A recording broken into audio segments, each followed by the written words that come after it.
Live progress channel में आज का हमारा जो सब्जेक्ट है वो एक प्रश्न पर आधारित है। एक ब्रह्मचर्य का साधक है, नवयुवान, उसने मुझे प्रश्न पूछा है कि सर जी, चेहरे पर जो चमक आती है, जो ग्लो आता है, वो किस तरह से आता है? जो पिंपल्स होते हैं हम चेहरे पर, वो कैसे दूर हो सकते हैं? तो इनके बारे में आज हम कुछ वार्तालाप करने वाले हैं। प्रारंभिक स्टेज में बताना चाहता हूँ कि ये जो ब्रह्मचर्य है वो एक प्रकार का तप है। हम ऐसा क्यों चाहते हैं कि जो हमारा शरीर है, बॉडी है, वो एक प्रकार की एकदम अट्रैक्टिव हो जाए, कोई दूसरे व्यक्ति हमें देखे।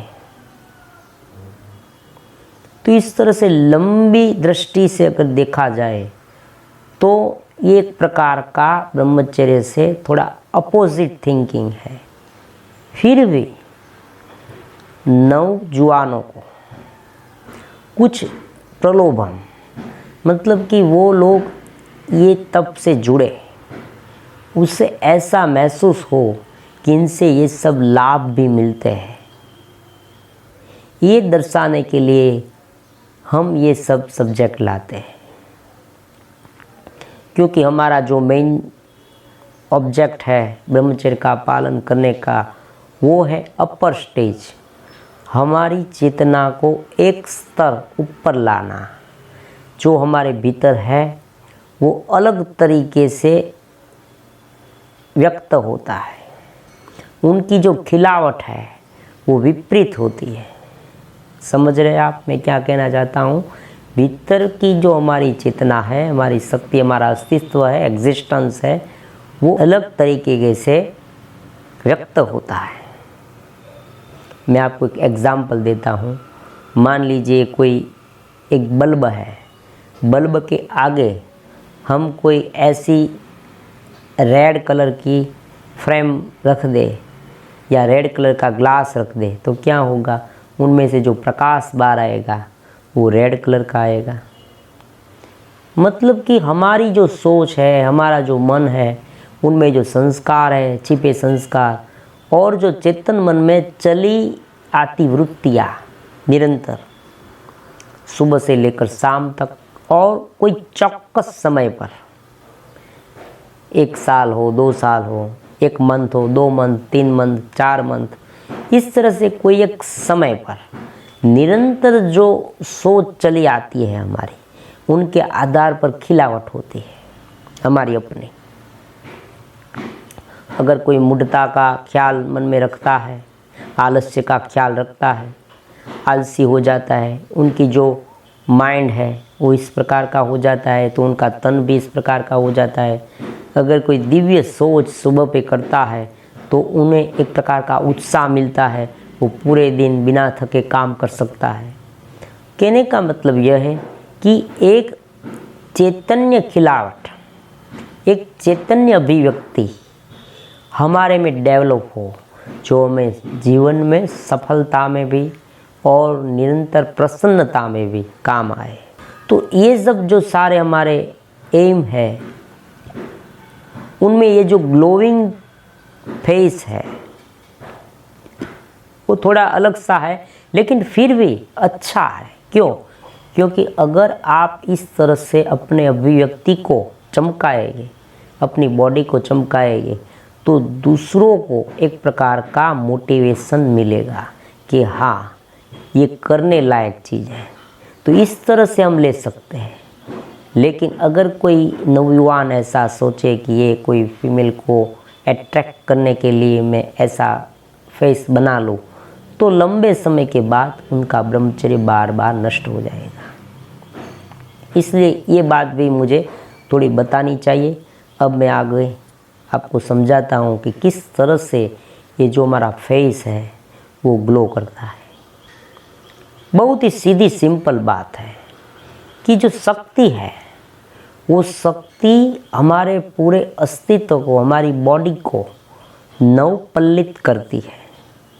ये जो वीर्य शक्ति है वो, क्योंकि आप सब जानते हैं, इतने वीडियो आपने देखे, कहीं आपने सुना भी होगा कि हम जो आहार लेते हैं उनमें से बहुत प्रोसेस होने के बाद ये शक्ति हमें मिलती है। आयुर्वेद का सिद्धांत है, आयुर्वेद में सब लिखा है।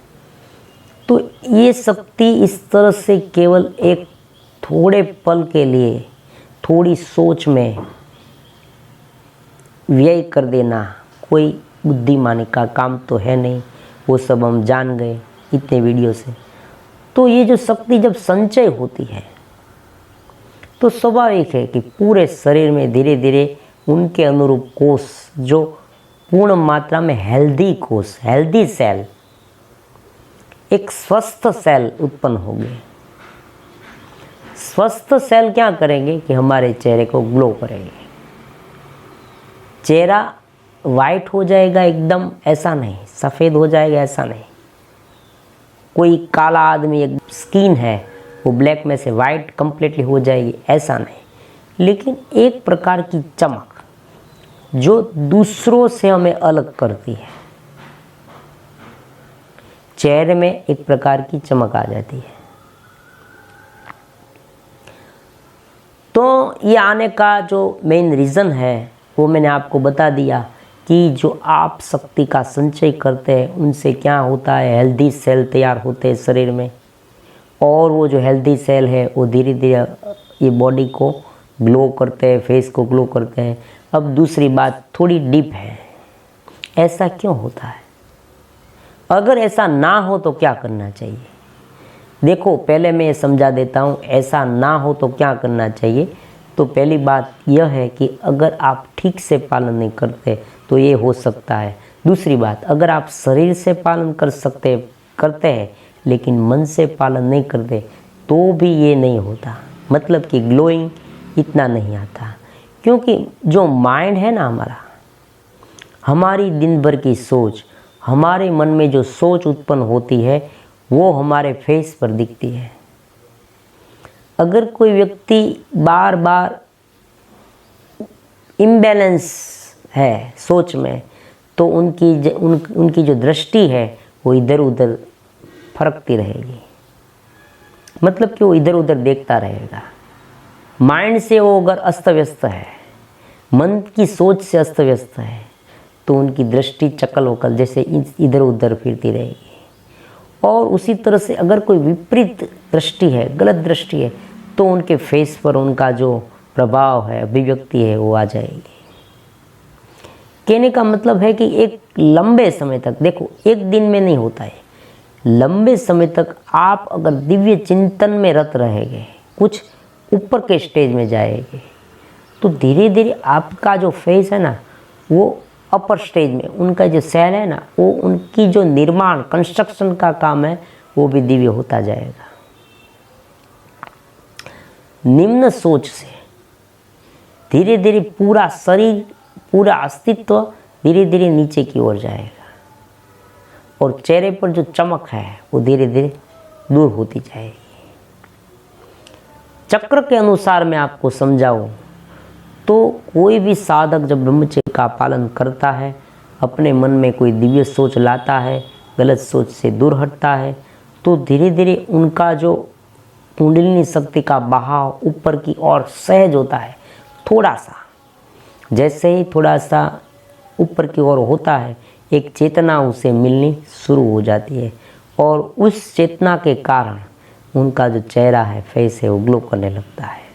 ये बात है, ये रहस्यमय बात है, लेकिन ये होता है, ये अनुभव जनित है। मुझे भी ऐसे अनुभव हुए हैं। तो ये जो पिंपल्स आदि जो कुछ होता है, एक प्रकार की चेहरे में आने वाली विकृति है। क्योंकि जैसे ही कोई व्यक्ति विपरीत सोचता है, गलत सोचता है, वैसे ही उनमें एक प्रकार के हॉर्मोन्स ड्रॉप होते हैं। हमारी जो ग्रंथि है, अलग अलग ग्लैंड्स, उसमें से अमुक कोई कुछ प्रकार का स्त्राव होता रहता है हमारे शरीर को नियमन करने के लिए। तो ये जो कार्य करने के लिए जो स्त्राव होता है, उनकी ये जो साइड इफ़ेक्ट है, बैड इफ़ेक्ट कहते हैं हम, अच्छी नहीं, बैड इफ़ेक्ट। तो ये जो बैड इफ़ेक्ट है वो हमारे चेहरे को डिम कर देती है। पिंपल्स हमारे चेहरे पर आ जाते हैं, इस तरह से हमारा चेहरा रूखा हो जाता है, तेज चला जाता है, थकान लगती है, हड्डी कमज़ोर हो जाती है, तरह तरह के कुछ हमें दर्द होने लगते हैं, कुछ अच्छा नहीं महसूस होता, मन एक प्रकार का कुछ व्यग्र हो गया हो ऐसा लगता है, कुछ करने की इच्छा ही नहीं होती। ये सब कुछ होता है क्योंकि माइंड ब्लैक होल में चला गया, सारी शक्ति चली गई। कहने का मतलब यह है कि अगर आपको अपने फेस को चमकाना है तो ये करना चाहिए। दूसरी बात जल्दी से मैं आपको कह देता हूँ कि आपको अपने चेहरे को एक्सरसाइज करने के बाद साफ करना है। देखो यहाँ आप कभी कभी ऐसा होता है कि चेहरा ग्लो करने लगता है, लेकिन हमारे चेहरे पर कुछ अभी हमारे जो सेल है ऊपर के उनमें अभी कुछ कचरा जम गया है, ऐसा हो सकता है।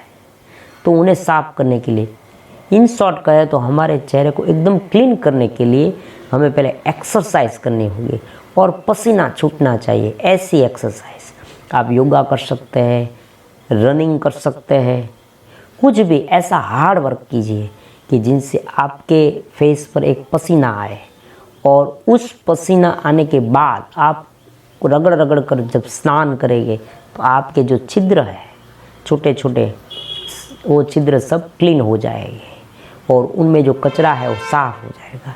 इस तरह से धीरे धीरे आप हर रोज़ करते रहेंगे तो धीरे धीरे आपका चेहरा चमकने लगेगा। एलोवेरा का प्रयोग भी आप कर सकते हैं। देखो एलोवेरा भी चेहरे को में चमक लाने के लिए अच्छा है। ब्रह्मचर्य का सही तरीके से पालन, दिव्य सोच, सुबह पर ध्यान, प्राणायाम आदि जो कुछ नाम स्मरण जो आप करते हैं वो दिव्य सोच आप रखें तो धीरे धीरे जो चमक है वो आने लगेगी। डेफिनेटली आने के लिए अनुभव से, एक्सपीरियंस से कहता हूँ, पालन करके देखिए। देखो हड़बड़ी में कुछ नहीं होगा। एक मंथ आपने पालन किया, दूसरे मंथ पालन किया, आपने छोड़ दिया, ऐसा नहीं। पूरा साल कीजिए, धीरे धीरे करते रहिए, आपको धीरे धीरे उनका फ़ायदा मिलने लगेगा।